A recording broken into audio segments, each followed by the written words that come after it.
All right. I want to bring in Saket Gokhale into this conversation. Saket Gokhale, the biggest issue or the problem, which the TMC had was the depiction of this possible new design, the fangs, and we're going to put those graphics out there, the flaring, the pumped up chest, the fangs, a possible angrier face of the lions.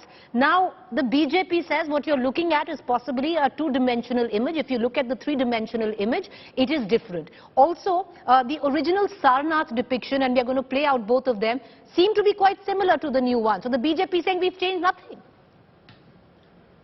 All right, Preeti, so to answer those questions, first of all, whatever interpretation of the Sarnath pillar existed was adopted legally as the national emblem. That becomes the national emblem. We can't keep going back to the original at Sarnath. It was adopted, the national emblem was adopted, end of story. Number two, this idea of it being a 2D rendition is hilarious because the Karnataka Vidhan Sabha, the state assembly, has the national emblem on top of it. There is already an existing 3D rendition of the national emblem. So it could have just merely been copied from there.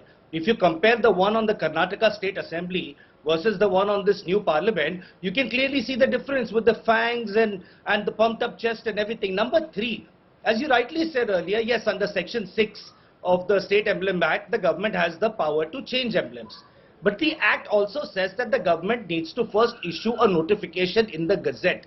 Because if this is the new national emblem that's been adopted, is the BJP government, is the Modi government now going to change the national emblem on all our banknotes, on everywhere the national emblem is used in the country? Are we now going to erase that and use the new national emblem? Or are we now going to have two different national emblems in India? So have they made a change officially or not made?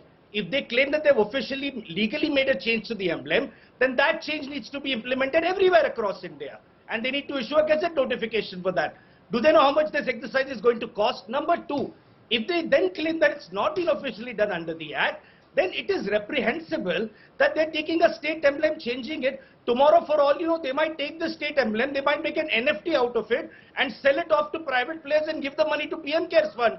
I mean, is this a joke or is this a national emblem? All right, okay. Tuhin Sinha, there are multiple questions that need to be answered. Some of them which were raised by...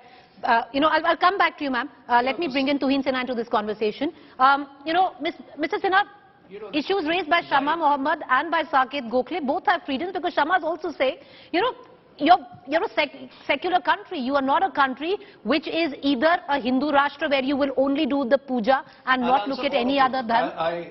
I will answer. Go ahead, sir. Answer all the questions. Yes, I will you've answer heard it all of those questions. The opposition, just like Yogendra Yadav, believes that it is an expert on everything. You speak to Sunil Deore, the sculptor who has created this new emblem, and he will exactly testify that there is no difference between the original one at Sarnath and the new one.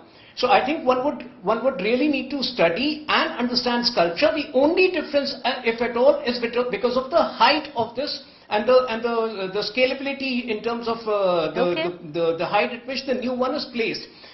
If the original one was merely 1.6 meter and the new one is 6.5 meter, if the original one was at ground level, the new one is at 33 meters above ground level, there will be certain differences, very natural differences based upon angle, height and scale, which unfortunately the opposition is not in a position to factor in. Finally, the point about the Hindu ritualistic ceremony.